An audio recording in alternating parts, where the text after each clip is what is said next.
আসসালামু আলাইকুম। প্রগতি মিশন বাংলাদেশ সমাজসেবা সংস্থার সকল স্বেচ্ছাসেবীদের উদ্যোগে 200+ সুবিধা বঞ্চিত দরিদ্র অসহায় মানুষের মাঝে ইফতার বিতরণ আয়োজন করে থাকেন। আমাদের সকল স্বেচ্ছাসেবীরা মিলে আলোচনা করি এই অনুষ্ঠানটি কিভাবে গুছিয়ে করা যায়। তারপর সকল স্বেচ্ছাসেবীরা মিলে রান্না করা সবকিছু গুছানো শুরু করেন। যেহেতু 200 জন মানুষের খাবার তৈরি করা লাগবে, রোজা রেখে কাজ করতে কষ্ট হচ্ছিল, তবু আমরা খুব আনন্দিত যে অসহায় মানুষদের কাছে আমরা ইফতার নিতে পারবো। সেই জন্য কষ্টটাকে কষ্ট মনে হচ্ছিল না। আমাদের এই ইফতার আয়োজনে বাহিরের কিছু মানুষ সমাজের অসহায় মানুষের জন্য সাহায্যের হাত বাড়িয়ে দেন এবং জোহরের নামাজের টাইম হতে আমরা নিজের আজান দিয়ে জামাতের আয়োজন করি এবং সেখানে জামাতে সবাই নামাজ আদায় করি। নামাজ আদায় শেষ হলে আমরা রোজাদার ব্যক্তিদের জন্য শরবত তৈরি করতে থাকি।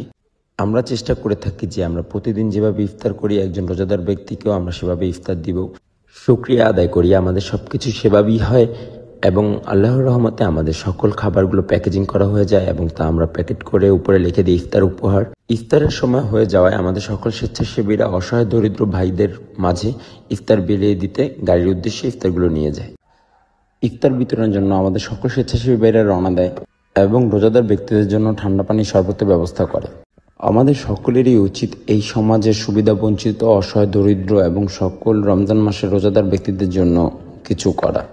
আমাদের এই সমাজে এরকম ভালো কাজ হোক আর আমাদের এই কাজগুলো দেখে সবাই অনুপ্রাণিত হোক। রমজান মাসে রোজাদার ব্যক্তিদের ইফতার করিয়ে আমাদের মনে একটি শান্তি পাচ্ছিলাম আর আমাদের এই রোজা রেখে যে ক্লান্তিটা করছিলাম ক্লান্তি মনে হচ্ছিল না। কিন্তু তবে আমরা দুঃখিত, সকলের মাঝে আমরা ইফতার দিতে পারিনি লাস্টে।